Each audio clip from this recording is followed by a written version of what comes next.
Hakim bin Azam adalah satu-satunya anak yang lahir di dalam Ka'bah yang mulia. Ceritanya begini, pada suatu hari ibunya yang sedang hamil tua, masuk ke dalam Ka'bah bersama rombongan orang-orang sebayanya guna melihat-lihat Ka'bah. Sesuai ketentuan, hari itu Ka'bah memang dibuka untuk umum. Ketika berada dalam Ka'bah, ibu Hakim tiba-tiba merasa hendak melahirkan. Keadaannya membuat dia tidak sanggup lagi berjalan keluar Ka'bah. Seseorang lalu menggelar tikar kulit untuknya. Ibu Hakim merebahkan diri dan tak lama kemudian lahirlah bayi laki-laki di atas tikar itu. Baik itu kemudian diberi nama Hakim. Abahnya, Azam, adalah saudara Ummul Mukminin, Khadijah binti Khuwailid radhiyallahu anha. Hakim bin Azam tumbuh dalam keluarga bangsawan yang terkenal kaya. Ia memperoleh pendidikan yang memadai hingga akhirnya menjadi seorang yang pandai, mulia dan berakhlak luhur. Suatu hari dia diangkat menjadi kepala kaum dan diminta menangani urusan rifadah, lembaga yang menangani orang-orang yang kehabisan bekal ketika musim haji di masa jahiliyah. Demi tugas itu ia pun mengorbankan banyak harta pribadinya. Dia juga dikenal bijaksana dan berkawan akrab dengan Rasulullah Shallallahu Alaihi Wasallam sebelum beliau menjadi nabi. Usia Hakim bin Azam 5 tahun lebih tua dari Nabi Shallallahu Alaihi Wasallam.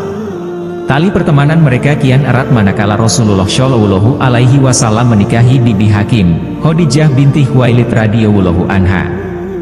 Walaupun memiliki kedekatan dengan baginda Rasul Shallallahu Alaihi Wasallam, ternyata Hakim tidak segera masuk Islam tatkala beliau memperoleh wahyu. Ia baru mengikrarkan syahadat setelah pembebasan kota Mekah.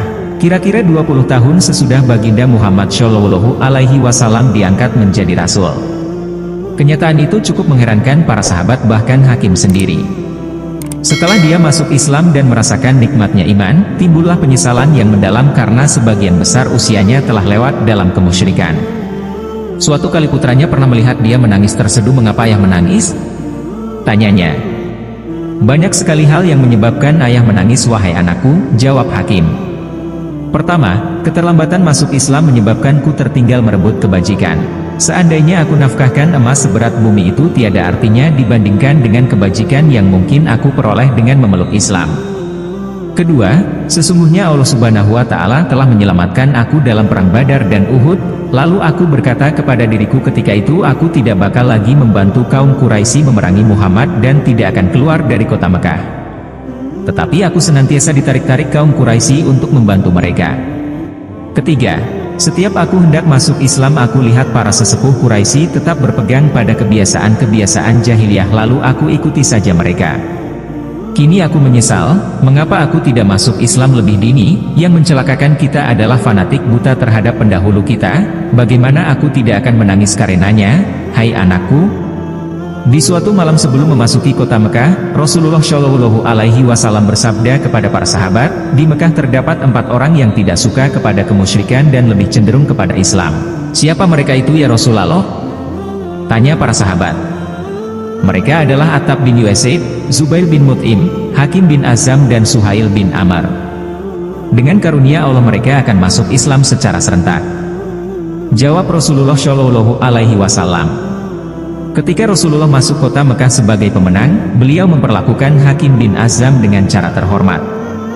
Beliau memerintahkan seorang sahabat menyampaikan beberapa pengumuman.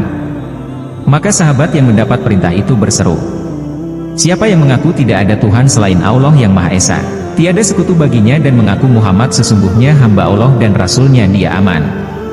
Siapa yang duduk di Ka'bah lalu meletakkan senjata, dia aman. Siapa yang mengunci pintu rumahnya, dia aman. Siapa yang masuk ke rumah Abu Sufyan, dia aman. Siapa yang masuk ke dalam rumah Hakim bin Azam, dia aman." Rumah Hakim bin Azam terletak di bagian bawah kota Mekah, sedang rumah Abu Sufyan bin Harb terletak di bagian atas. Sesuai nubuat baginda Nabi Shallallahu Alaihi Wasallam, Hakim bin Azam akhirnya memeluk Islam. Dia bersumpah akan selalu menjauhkan diri dari kebiasaan-kebiasaan jahiliyah dan menghentikan bantuan dana kepada Quraisy. Hakim menempati sumpahnya dengan sepenuh hati. Dia membeli Darun Nadwa, balai sidang, suatu tempat yang pernah dipakai para pemimpin Quraisy untuk berkonspirasi membinasakan baginda Muhammad Shallallahu Alaihi Wasallam. Para pemuda Quraisy bertanya kepadanya, "Untuk apa Anda membeli gedung yang dimuliakan kaum Quraisy itu, hai paman?" Hakim menjawab, "Segala kemuliaan telah sirna wahai anakku, yang mulia hanyalah takwa. Aku membelinya untuk aku jual kembali dan uangnya aku pakai untuk membeli surga. Kalian sebagai saksi bahwa uangnya akan kusumbangkan untuk pejuang fisabilillah.